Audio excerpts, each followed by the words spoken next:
Salam mara, unit sejarah MRSM Betong, Sarawak telah melakukan sebuah inovasi dan amalan terbaik bagi meningkatkan prestasi pelajar dalam subjek sejarah. Memperkenalkan guru-guru dalam unit sejarah MRSM Betong, Encik Riza Fahmi bin Misrah yang merupakan Ketua Jabatan Sains Sosial merangkap guru subjek sejarah. Seterusnya, Encik Aidil bin Swat yang merupakan penyelaras subjek sejarah tahun 2025. Puan Margaret Anak Wong selaku penyelaras tingkatan 5 dan juga guru subjek sejarah. Dan Asmawi Syazwan bin Apong Tanda Ed Bakri, guru baharu subjek sejarah. Inilah barisan guru unit sejarah Museum Betong tahun 2025. Antara masalah yang dihadapi oleh unit sejarah dalam tahun ini ialah bilangan pelajar mendapat grade D, E dan G terlalu ramai. Peratusan pelajar gagal subjek sejarah yang tinggi. Bahan yang diterima pelajar tidak lengkap. Oleh itu, unit sejarah Museum Betong telah melakukan sebuah inovasi dan amalan terbaik iaitu menggabungkan IRP dengan tasmik sejarah untuk meningkatkan penguasaan pelajar terhadap fakta sejarah.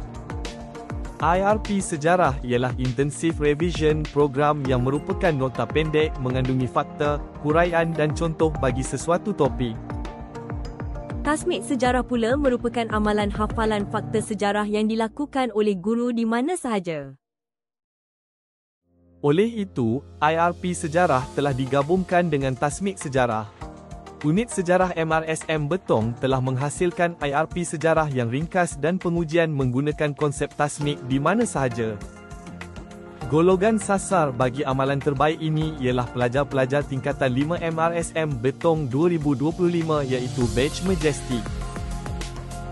Pelaksanaan inovasi dan amalan terbaik ini telah menunjukkan impak positif kepada subjek sejarah MRSM Betong.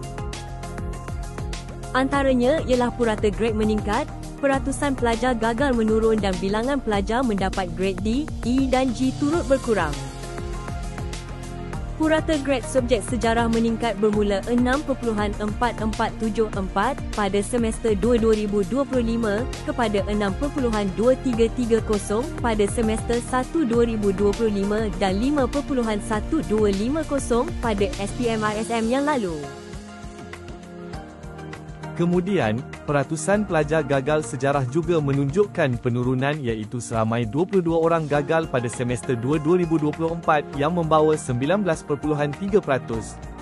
Bilangan ini menurun pada semester 1 2025 iaitu seramai 16 orang pelajar gagal yang membawa 15.53%.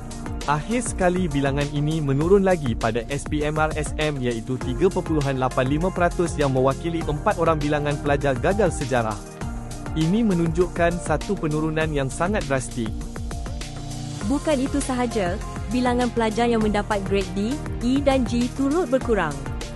Bermula dengan seramai 67 orang mewakili 65.05% memegang grade D, E dan G pada semester 2 2024. Jumlah ini berkurang pada semester 1 2025 iaitu seramai 51 orang yang merupakan 49.51%.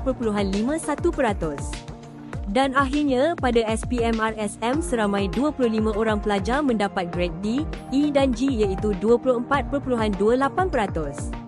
Penurunan ini menunjukkan keberhasilan amalan terbaik yang dilakukan oleh unit sejarah MRSM Betong.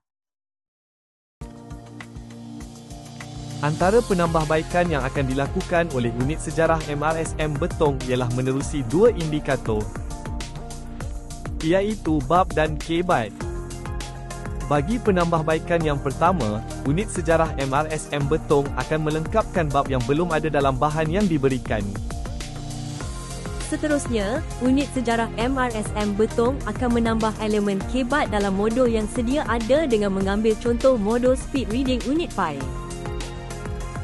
Unit sejarah MRSM Betong akan melipat gandakan usaha lagi bagi mencapai kecemerlangan subjek sejarah MRSM Betong, Sarawak pada masa akan datang.